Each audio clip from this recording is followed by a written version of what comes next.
예수님의 이름으로 기도합니다. 아멘. 그래야 우리 성경 출애굽기 오늘 18장 볼 차례입니다. 오늘 1절에서 12절까지 우리 찾아서 한 절씩 교독을 합니다. 출애굽기 18장 1절에서 12절까지. 제가 먼저 1절 봅니다. 모세의 장인이며 미디안 제사장인 이드로가 하나님이 모세에게와 자기 백성 이스라엘에게 행하신 일, 곧 여호와께서 이스라엘을 애굽에서 인도하여 내신 모든 일을 들으니라.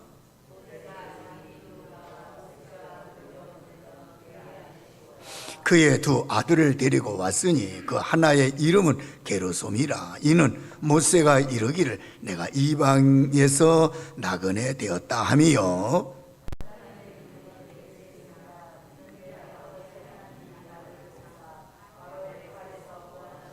모세의 장인 이드로가 모세의 아들들과 그의 아내와 더불어 광야에 들어와 모세에게 이르니 곧 모세가 하나님의 산에 지친 곳이라.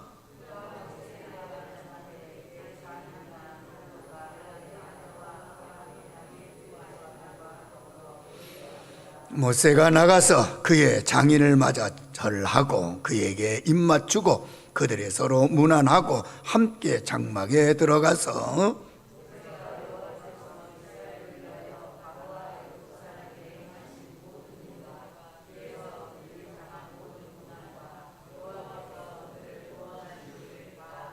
이드로가 여호와께서 이스라엘에게 큰 은혜를 베푸사 애굽 사람의 손에서 구원하심을 기뻐하여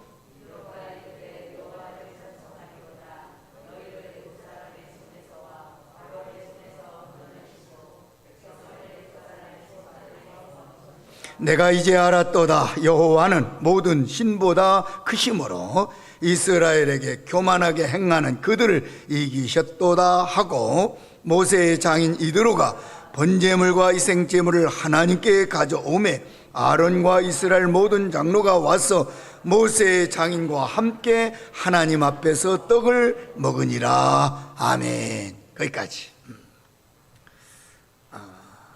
멋있는 장면이죠. 정말 멋진 장면이잖아요.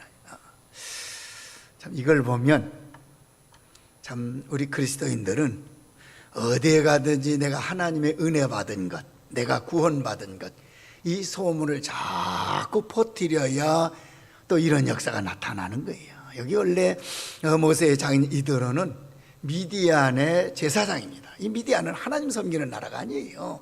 그들은 어떤 족속이냐? 우상을 섬기는 이방인이잖아요. 이방인 족속인데, 아무튼 그 이방인 족속인 이 미디안이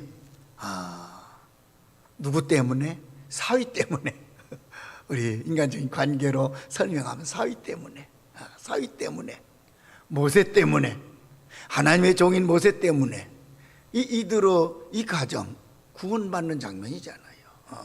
그것도 보통 사람이 아니라 이방인의 제사장이면 우상을 섬기는데 그저 그 리더자 역할을 하는 제사장이에요. 이 제사장이 모세를 통해서 하나님 역사하시는 이 소문을 들었어요. 이 소문을 듣고, 사실 오늘 1절에 이 소문을 듣고 찾아왔다고 그랬는데 그게 사실인가 아닌가? 자기가 그 모세를 통해서 하나님이 이런 역사 저런 역사, 특별히 애굽에서, 그것도 뭐 한도에 살던 이스라엘 백성입니까? 수백 년 동안 애굽에서 종살이하던 이스라엘 백성들이, 그 애굽이라는 나라가 어떤 나라입니까? 그 당시 그 근동 지방에 강력한 제국이잖아요. 누구도 그 애굽을 이렇게 대적할 수 있는 나라가 없을 정도로 강력한 이 제국인데, 이 제국에서 그것도 종살이하던 조그마한 유대 백성들, 이스라엘 백성들, 이스라엘 민족이 그 바로의 학정 밑에서, 바로의 그 탄압 밑에서, 아니 저들이 나왔다? 저들이 나왔다? 뭐 전쟁에서 나온 것도 아니고, 독립운동에서 나온 것도 아니고, 뭐 강력한 무슨 뭐 데모에서 나온 것도 아니고, 순전히 하나님의 능력으로 저들이 나왔다더라. 그것도 또 홍해에서 하나님의 능력으로 홍해를 육지같이 건넜다더라. 이런 소문이 다 나는 거예요. 그 근동지방이 다 난 거예요. 그러니까 이거는 하나님의 그 은혜의 소식이 쫙 퍼지는 거예요. 그래서 저는 이 말씀을 묵상하면서 그래요, 이 전도라는 것이 결국 우리의 성도, 은혜 받은 성도들 한 사람 한 사람이 구원의 은혜를 우리가 개인적으로 경험하고 체험한 저와 여러분들이, 우리도 개인적으로 세상과 같은 애굽에서 건짐받은 저와 여러분들이, 그 우리가 구원받은 것이 우리의 능력도 아니고 우리 힘도 아니고 전적인 하나님의 능력으로 구원받은 저와 여러분들이, 내게 하나님이 이와 같은 역사를 행하셨다, 우리 가정에 이와 같은 하나님의 은혜를 부어주셨다, 우리 교회에 살아계신 하나님이 이와 같은 증거들을 나타냈다, 우리가 자꾸 소문을 내면, 가정에서도 소문내고, 여러분들 직장에서 소문내고, 여러분들 삶의 현장에서 이웃들에게 소문내고 하면, 그 소문을 들은 많은 사람들이 뭐요? 궁금한 거예요. 그게 사실인가? 그가 그러한가? 저들에게 관심을 갖게 되고, 관심을 갖은 저들 심령 속에 하나님의 역사 아닌가? 저들도 모르는 사이에 하나님의 전에 올라와 사실인가 아닌가 확인하러 왔다가 누구한테 잡혀? 하나님 앞에 꽉 잡히는 거예요. 그래서 저들도 구원받게 되는 거예요.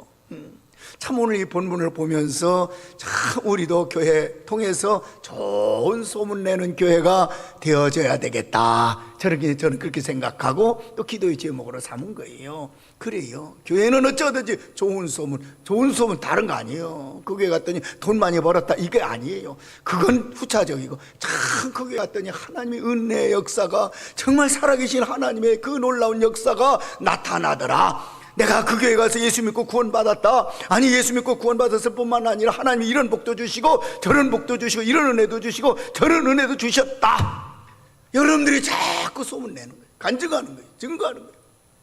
그러면 그걸 들은 사람들이, 또 그걸 들은 사람 그 심령 속에 누가 역사해요? 하나님이 역사하는 거예요. 자, 오늘 1절 보세요. 모세의 장인이며 미디안 제사장인 이드로. 잘 알잖아요. 이 사건 우리가 잘 아는 거예요. 그러나 다시 한번 이 말씀을 묵상하면서 오늘 우리에게 또 기도의 제목으로 삼고 또 우리 삶에 잘 적용하는 거예요.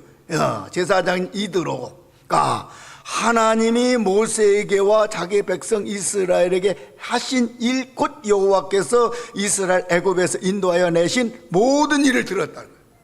그러니까 하나님이 모세와 자기 백성 이스라엘 백성에게 하신 일, 행하신 일, 그 행하신 일 중에 구체적으로 애굽에서 인도하여 낸 이 모든 일을 누가 들었어요? 미디안 제사장인 이드로가 들었다는 겁니다.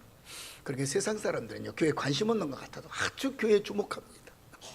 그래서 조금만해도 무슨 허점에 보면 그게 교회라고 하면서 막 떠들잖아요.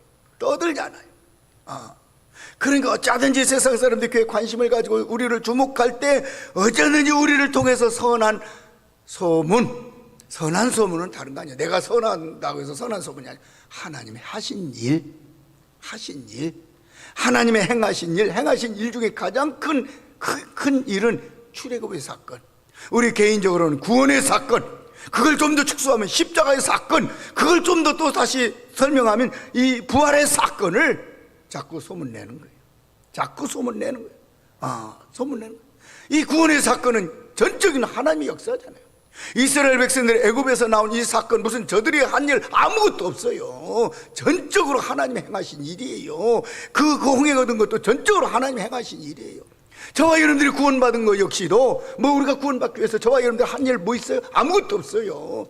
구원은 전적으로 하나님의 능력이요, 아멘, 하나님의 은혜요, 하나님의 주권이에요.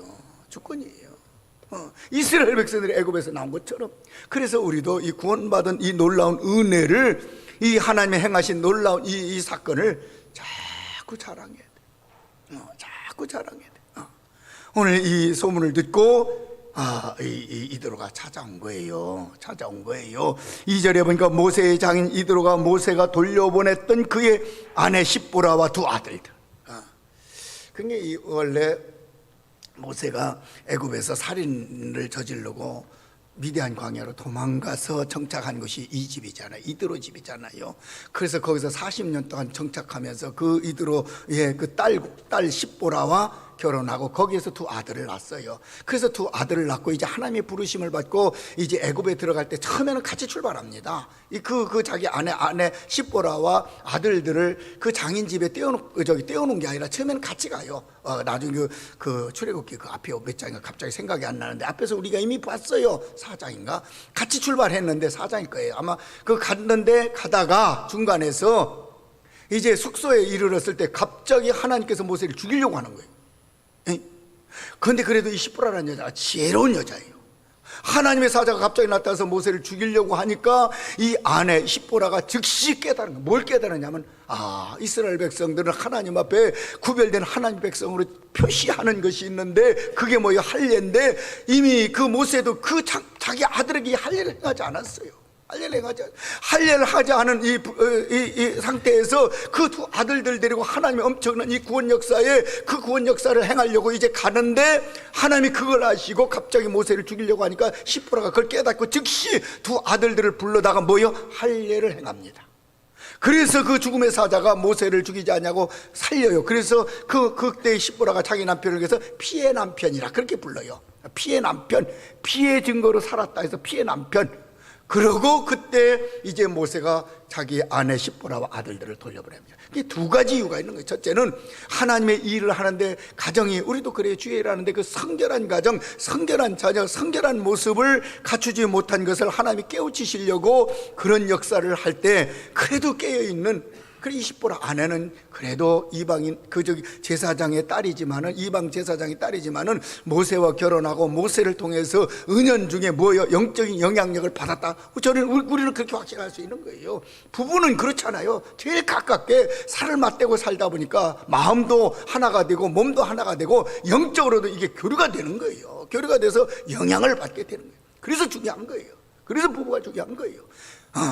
그래서 아마 십보라도 비록 아버지의 영향도 컸겠죠. 어려서부터 제사장, 즉 우상의 제사장, 미디안 제사장의 그 딸로서 그 아버지가 그 우상의 제사 지내는 영향을 많이 받으면서 컸지만은 모세를 만나서 모세와 결혼하고 가정을 이루다 보니까 또 그 아들들 낳을 때 아들들 이름 짓는 걸 보고 그 아들들 이름 보세요. 그거 다 신앙 고백적인 이름을 지었거든요. 그 아들들 이름을 짓는 걸 보고 십보라가 남편이 섬기는 여호와가 저런 이런 분이구나, 또 하나님을 저렇게 섬겨야 되는구나, 모세를 통해서 일찍이 영향을 받은 거예요. 그러니까 그 사건이 일어나자마자 영적으로 그 열린 눈을 가지고 즉시 깨닫고 즉시 아들들을 뭘 베풀어요? 할례를 베풀죠. 그거는 정말 순간적인 재치라기보다도 사실 그것조차도 하나님의 은혜였어요. 사실 은혜로. 그래서 성별한 가정으로 거기서 비로소 이제 구별하고, 그러고 모세가 이제 두 아들과 아내를 돌려보내는 것은 하나님의 일하는 이 엄청난 사역에 혹시라도 이들 때문에 걸림돌이 되지 않을까라는 나중에 보면 그 염려도 있었어요. 그래서 혹시 여기 2절 보고 주의 일한다고 가정 자녀들 이렇게, 그거는 아니에요. 소홀히 하라는 거 아니에요. 가정을 뭐 이렇게 이렇게 헤어지라 이런 뜻이 아니에요. 이걸 잘 오해하지 말고 봐야 돼요. 우리 그리스도인일수록 가정에 충실해야 됩니다. 왜 그래요? 이 땅에서 제일 하나님이 주신 이 축복의 기관은요, 교회보다도 가정을 먼저 주셨어요. 창세기 보세요. 교회가 있기 전에 가정을 먼저 주셨어요. 그래서 우리 그리스도인들은요, 가정을 잘 지켜야 됩니다. 가정을 잘 세워야 됩니다. 가정을 잘 만들어 가야 됩니다.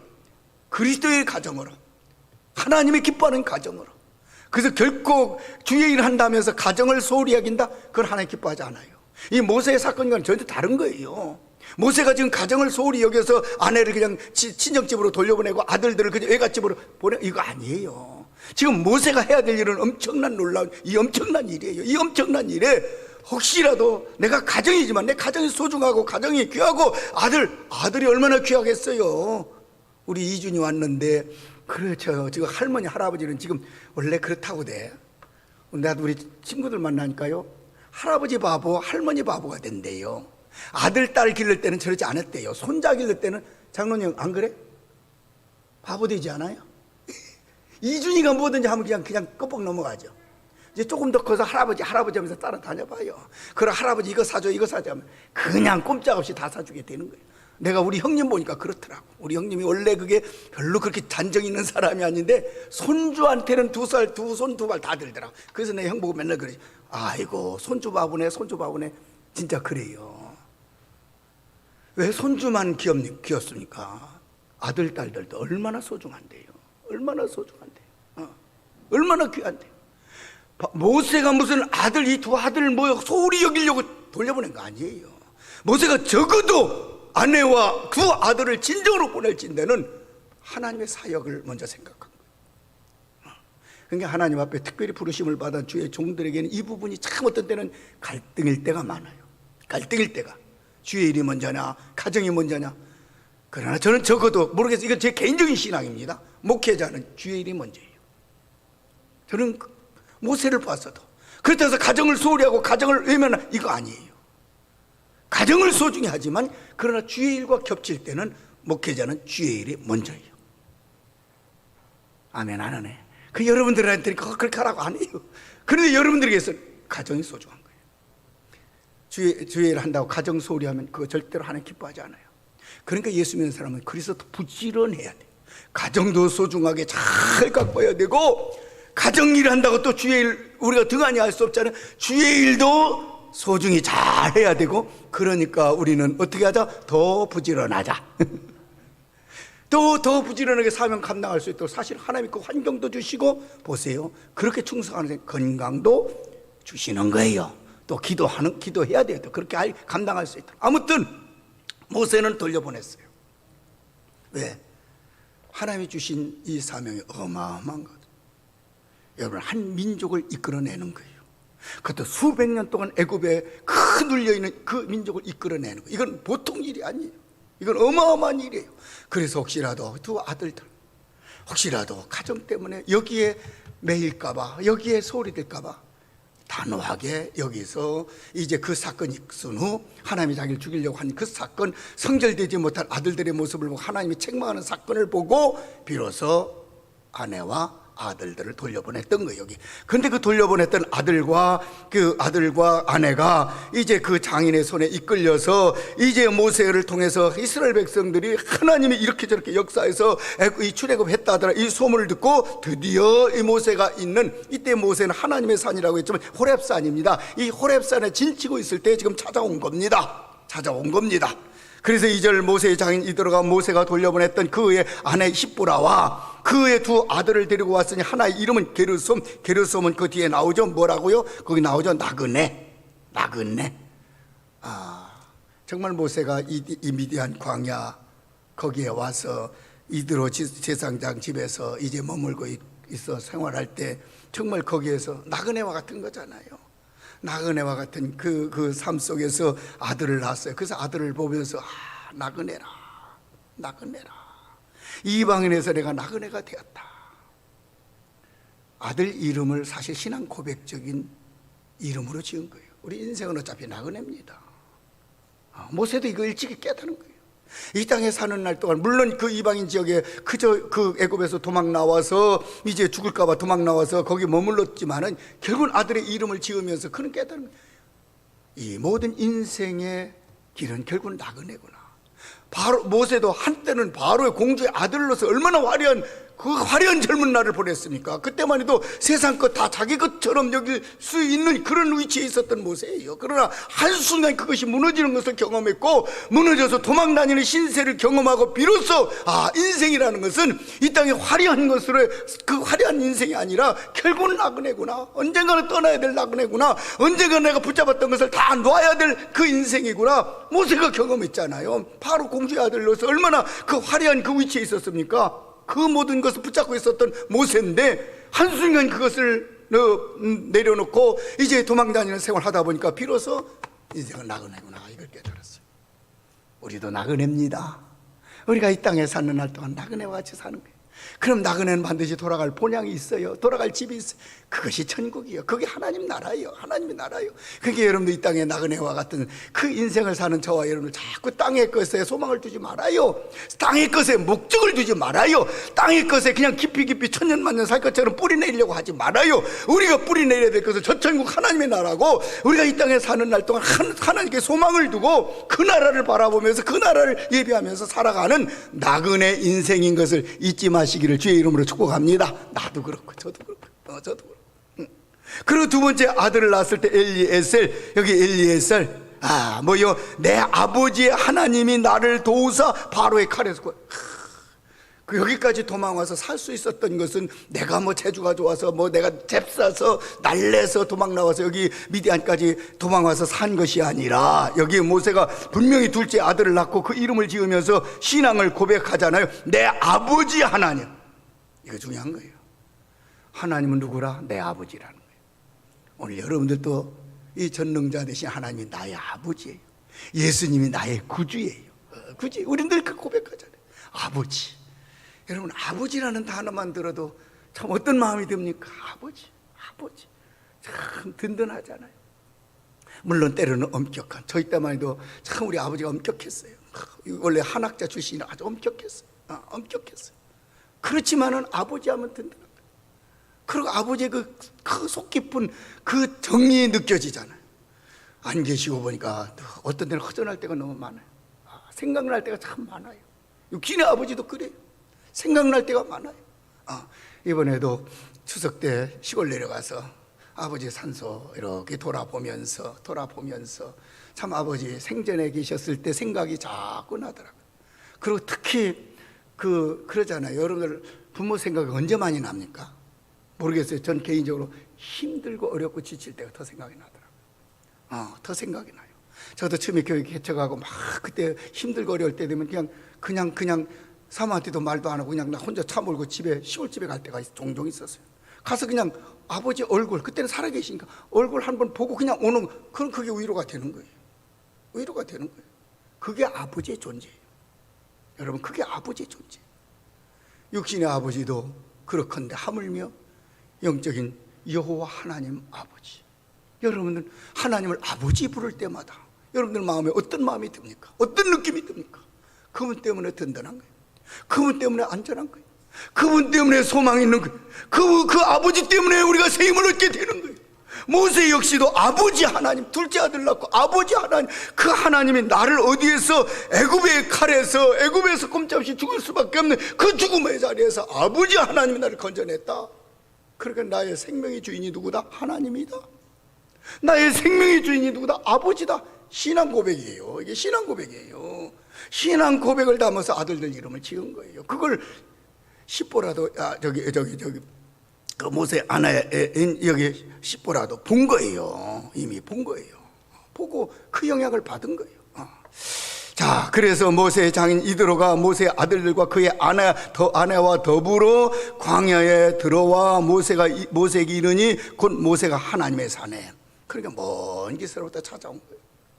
찾아와서 드디어 모세가 있는 산의 진친 곳, 즉 호렙산 그 주변에 이제 진친대까지 이제 이 장인 이드로가 딸과 여손자 둘을 데리고 지금 찾아왔다. 그 6절, 그가 모세에게 말을 전하되 내 장인 이드로가 내 아내와 그와 함께 그의 두 아들들 더불어 내게 왔노라. 이 소식을 즉시 모세에게 전해지잖아요. 전해지니까 그 다음 모세의 반응 7절, 모세가 나가서 그의 장인을 맞아 절하고 그에게 입맞추고 그들을 서로 문안하고 함께 장막. 얼마나 보고 싶었겠어요. 모세도 사람입니다. 또 한 가정의 한 여자의 남편이고 두 아들의 아버지예요. 아버지로서 아들에 대한 그리움, 또 남편으로서의 아내에 대한 애틋함, 그리고 그 장인이지만 또 부모에 대한 그 사랑, 오랜만에 이 가족을 대할 때 얼마나 애틋한 마음으로 얼마나 반갑고 얼마나 반가웠겠어요. 그래서 즉시 왔다는 소식을 듣고 자기의 장막에 그 가족들을 이렇게 영접하고 모셔드리고는 이제 모세가 여기에서 7절에 보니까 모세가 나가서 그의 장인을 맞아 절하고 그에게 입맞추고 그들이 서로 문안하고 함께 장막에 들었더라. 장면 상상이 가잖아요. 머리에 그릴 수 있잖아요. 오랜만에 봐서 이 가족들이 너무 반가워서 모세는 모세대로, 보세요, 장인 어른에게 예를 다 갖추는 거예요. 자녀가 부모에게 예를 다 갖추는 거예요. 이게 그리스도인이요. 다 예를 갖추는 거예요. 섬기는 거예요. 그리고 그에게 입맞추고 인사하는 거죠. 인사법입니다. 그들이 서로 문안하고 함께 장막에 들어가서 이제 그 다음 8절 9절 이 모세의 자세가 오늘 우리 저와 여러분들의 자세가 되고 우리의 모습이 되어져야 됩니다. 모세가 여호와께서 이스라엘을 위하여 바로와 애굽 사람에게 행하신 모든 일과 길에서 그들이 당한 모든 고난과 여호와께서 그들을 구원하신 일들을 누구에게? 장인에게 다 말하는 뭐야? 한마디로 대화의 중심이 뭐야? 신앙간증이잖아요. 오랜만에 만난 가족 할 말이 얼마나 많겠어요. 장인에게 수고했습니다. 그동안 내 가족을 돌보느라고 뭐 또 장인은 장인대로 얼마나 고생만 이런저런 물론 이런 인사도 있었겠죠. 뭐 그래서 성경에서 생략했겠지만 그러나 저들의 대화의 중심은 결국은 뭐요? 하나님의 은혜입니다.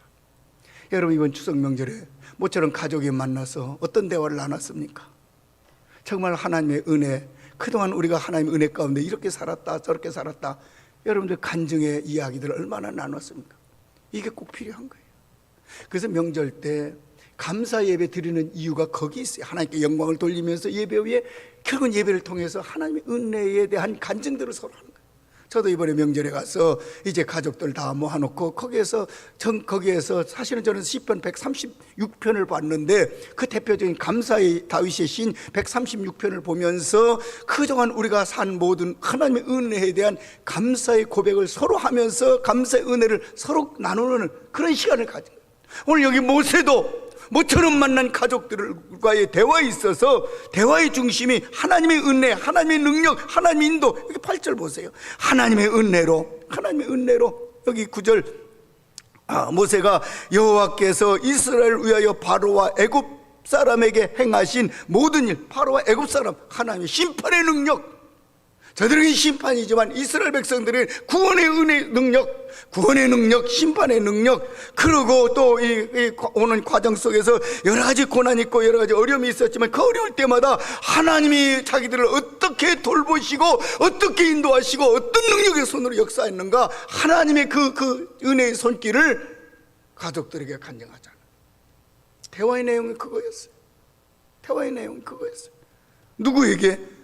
특히 믿지 않은 장인 이드로에게, 믿지 않은 아버지, 우상을 섬기는데 그 우상의 제사장인 이드로 자기 장인에게, 그리고 오랫동안 떨어져 있던 두 아들들에게, 자기 자녀들에게도 이게 분명한 신앙 간증이거든. 아버지로서 야, 너희들 아버지 없는 동안 고생했다, 엄마 옆에서 도와서 고맙다, 이런 이야기보다도 그래, 하나님이 이렇게 행하셨단다, 이렇게 일하셨단다, 너희 아버지가 너희들 버려둔 것이 아니라 취해를 하느라고 이렇게 하나님이 이런 역사를 하느라고 너희들과 잠시 헤어졌지만은 하나님께서 이렇게 역사하셨단다 하면서 자녀들에게도 신앙교육을 시키는 거예요. 그래서 아내에게도 하나님의 은혜에 대한 간증을 하는 거예요. 장인에게도 은혜의 간증을 하는 거예요. 우리 예수 믿는 사람은 먼저 가깝게는 누가 뭐라 해도 내 가족에게 영적인 영향력을 나타내는 것이 가정이에요. 믿음의 가장이에요. 믿음이 연약한 식구들에게 어찌하든지 하나님이 행하신 일들을 증거하고 자랑하는 거예요. 신앙을 심어주는 거예요. 그러자 이제 9절 이드로가 여호와께서 이스라엘에게 큰 은혜를 베푸사 애굽 사람 손에서 구원하심을 기뻐하여, 이드로의 입에서 누가 나와요? 여호와께서 이렇게 나오는 거예요. 여호와께서 이스라엘에게 큰 은혜를 베푸. 이건 정말 엄청난 은혜구나. 나도 신을 섬기지만은 우리 신이 감히 흉내낼 수 없는 큰 은혜를 누구에게? 이스라엘 백성들에게 행하셨구나. 그 행하신 사건이 애굽 사람 손에서 구원하심을 기뻐하셨구나. 이들어도 애굽이 어떤 나라인 거 알아요. 애굽에서 결코 벗어날 수 없는 이스라엘 민족이라는 걸 알아요. 인간적인 노력으로는, 인간적인 방법으로는 결단코 애굽에서 나올 수 없는 것을 알아요. 그런데 그 일을 누가? 하나님이 행하셨다. 그 일을 행하신 분이 보니까 큰 은혜, 큰 역사, 큰 능력을 행하셨구나. 이걸 아는 거예요. 이드로가. 그러면서 이어서 10절 보세요. 이드로가 이르되 여호와를 찬송하라. 할렐루야. 이렇게 되는 거예요. 여호와를 찬송하라. 이방인 제사장의 입에서 여호와를 찬송하라, 신앙 고백에 나오잖아요. 여호와를 찬송하라. 너희를 애굽 사람의 손에서와 바로의 손에서 건져내시고 백성을 애굽 사람의 손 아래에서 건지셨다. 그러니까 애굽이 어떤 나라냐? 바로가 어떤 왕이냐? 어떤 왕이냐? 이들어도 잘 아는데 그 어마어마한 제국인 애굽에서 그 잔인하고 그 포악한 바로의 손에서 사람이라면 누구도 벗어날 수 없는데 이와 같이 하나님 여호와께서 너희가 섬기는 그 크신 그 여호와께서 크신 능력과 은혜로 너희들을 건져내셨구나. 그러니 이도로 입에서도 그런 하나님을 찬송하리로다. 이렇게 찬양하며 영광을 돌리는 거예요. 찬양하며 영광을 돌리는 거예요. 누구 입에서? 이도로의 입에서. 이도로의 입에서. 이게 하나님의 은혜의 소문에 대한 능력이요. 오늘 저와 여러분을 통해서 전파되어지는 십자가 부활에 대한 소문의 능력이에요. 능력이에요. 이런 능력이 나타나는 거예요. 그러면서 11절 이제 내가 알았도다 이러잖아요. 이제 내가 알았도다. 그동안은 자기가 섬기는 우상의 최고인 줄 알고 전부인 줄 알았더니 아니구나. 내가 그동안 헛살았구나. 내가 그동안 헛된 것에 그저 이렇게 헛된 것에 내 인생을 그동안 소비했구나. 낭비했구나. 그러면서 이제 내가 알았도다. 여호와는 모든 신보다 크심으로. 얼마나 놀라운 신앙 고백입니까? 이드로의 입에서. 그러니까 모세를 통해서 역사하신 하나님의 그 은혜를 보고 또 모세의 간증을 듣고 모세의 간증을 듣고 이제 이드로의 입에서 이제는 내가 알았도다. 이제는 내가 깨달았도다. 깨달았도다. 여호와는 모든 신보다 크시도다. 모든 신보다. 우리가 섬기는 신이 여러 신이 있다고 우리가 그동안 이렇게 저렇게 섬겼는데 너희가 섬기는 여호와는 저들과 차원이 다르구나. 이걸 아는 거예요. 그래요. 하나님은 이 땅에 이런 사람, 저 세상 사람들이 말하는 신들 그 존재와는 차원이 다른 거예요. 저들이 섬기는 신이란 존재 자체도 교주라는 자체도 사람이고 결국 저들이 만들어낸 우상이고 그리고 저들이 만들어서 섬기는 신 자체도 결국은 하나님의 피조물에 불과한 거예요. 우리는 일찍 이걸 알았잖아요. 이들어도 비로소 알은 거예요. 이들어도 비로소 깨달은 거예요. 그리고 모든 신보다 크심으로 이스라엘에게 교만하게 행한 그들을 교만하게 행한 바로 애굽을 이기셨구나. 그리고 너희들을 구원해내셨구나. 누가 이겼어요? 하나님이 이기게 하신 거예요. 이스라엘이 이긴 게 아니에요. 우리가 이긴 게 아니에요. 하나님이 우리를 통해서 이기게 만드시는 거예요. 이기게 만드시는 거예요. 여러분 이번 한 주간도 여러분 삶의 현장에서 세상의 어둠의 권세, 죄와 더불어 이제 우리가 피 흘리면서까지 믿음을 지키기 위해서 신앙생활할 때 결국은 우리를 이기게 만드시는 분이 누구? 여호와 하나님이십니다. 왜요? 예수님이 이기셨거든. 우리 대장 되신 예수님이 이기셨기 때문에 그분을 따라가는 저와 여러분들도 다 승리할 줄 믿으시기 바랍니다. 그래요. 그래서 한 주간도 승리하는 승리의 삶을 살아야 돼요. 그리고 마지막 12절 모세의 장인 이드로가 보세요. 번제물과 이 생물을 하나님께 가져오며 이게 은혜 받은 자의 반응입니다. 구원받은 자의 반응이에요. 우리가 은혜 받고 구원받으면 제일 먼저 우리에게 나타나는 첫째 1차적인 변화가 뭐예요? 예배입니다. 내가 예수 믿고 구원받았노라 하면서 예배의 소리 한다? 그거는 진정한 구원의 은혜를 경험하지 못한 자예요. 진정한 구원의 은혜를 경험하고 하나님의 은혜를 경험하고 하나님의 능력을 경험한 사람은 무엇보다도 예배에 집중합니다. 여기 이들어도 이처럼 하나님의 은혜를 경험하고 체험하고 하나님이 어떤 분인가를 깨달은 이후에 제일 먼저 나타나는 반응이 번제물과 희생제물, 한마디로 예배예요. 번제물은 그저 모든 제물을 태워서 하나님 앞에 드리는 번제. 여기 희생제물이야. 희생제물은 이게 화목제물과 비슷한. 뒤에 보면 서로 음식을 나누잖아요. 떡을 나누잖아요. 이게 뭐냐면 원래 번제는 나누지 않아요. 번제물은 딱 하나님 앞에 태워 드려요. 그리고 이 화목제물, 희생제물은 일부는 이제 제사장에게 주고 일부는 이제 그 제물을 가지고 나온 사람끼리 가지고 가서 식구들과 또 이웃들과 더불어 나눕니다. 화목제물. 그래서 화목제사라고 하는데 지금 이드로가 두 가지를 다 드리는 거예요. 먼저 하나님 앞에 자신이 번제라는 건 다른 거 아니에요. 제물을 다 태워서 죽이잖아요. 그때 그 번제 제물을 가지고 나오면 제사장이 제물 가지고 나온 사람, 그 사람의 모든 죄를 제물 가지고 나온 그 짐승에게 안수할 때에 그 제물 가지고 나온 모든 사람의 죄를 거기에 전가시키는, 뭐 그게 하나님의 약속이었으니까 그 약속을 믿고 그렇게 안수하고 그 제물을 죽여요. 그리고 다 불태워서 하나님 앞에 드려요. 죽인다는 자체가 뭐예요? 제물 가지고 나온 그 사람의 그 죄가 이 제물이 죽듯이 다 그 죄로 인하여 심판받아, 대신 심판받는다, 대신 죽는다. 사실 이 번제물의 예표는 예수님의 십자가의 예표예요. 장차 예수님이 그와 같이 우리 죄를 대신해서 번제물 되듯이 다 심판받아 죽을 것을 예표로 보여주신 제사가 번제예요. 번제예요. 구약엔 그 하나님이 그 제물을 가지고 나와서 이처럼 제사 드리면 죄를 다 용서해 주시겠다, 그 약속을 의지하고 제사를 드리니까 죄가 사함받은 거지, 무슨 양 가지고 나왔다 해서 양을 태워서 죽인다고 해서 소를 태워서 죽인다고 해서 죄가 사함받은 게 아니에요. 중요한 것은 하나님의 약속을 믿고 드린 거기 때문에 죄가 사함받은 거예요. 아무튼 여기 이들어도 번제를 드린 거예요. 내가 그동안 죄, 정말 하나님 몰라서 지은 모든 죄, 내가 이 죄, 이 번제물이 죽을 때에 내 죄의 모습, 죄진 내가 죽는구나.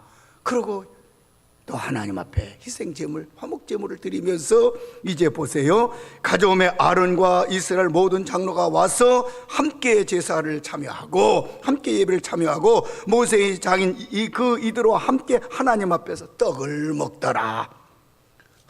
아름다운 믿음의 교제. 비로소 이들어도 그 혈통은 다르지만 이스라엘의 믿음의 공동체 안에 들어온 거예요.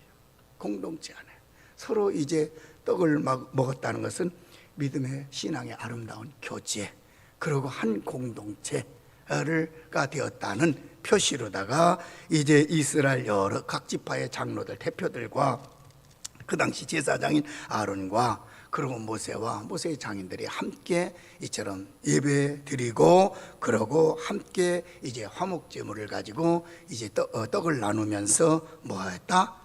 은혜의 교제를 나누었다. 이것이 오늘 본문의 내용입니다. 그러니까 이드로가 이제 이방인 제사장인 이드로가 이제 모세 그 사위 때문에, 아니 사위를 때문이가 아니죠, 사위를 통해서 역사하신 하나님의 은혜의 소식을 듣고, 구원의 소식을 듣고 이처럼 하나님의 자녀의 공동체 안에 이렇게 일원으로 들어오는 이 축복의 사건, 이 사건을 우리가 묵상하면서 우리도 어찌하든지, 우리 교회도 어찌하든지 하나님이 행하신 일들을 자꾸 소문내서 참 미디안 제사장과 같은 아직 하나님을 알지 못해서 심령으로 강팍해지고 완악해진 저들에게 이 구원의 소식을 자꾸 전해서 저들도 하나님의 은혜 가운데 믿음의 공동체 안에 다 들어올 수 있도록 이런 기회를 만들어주는 우리 교회, 또 저와 여러분들 되어줄 수 있기를 주의 이름으로 축복합니다. 기도합니다. 고맙고 감사하신 아버지, 오늘도 거룩하고 복된 주의 날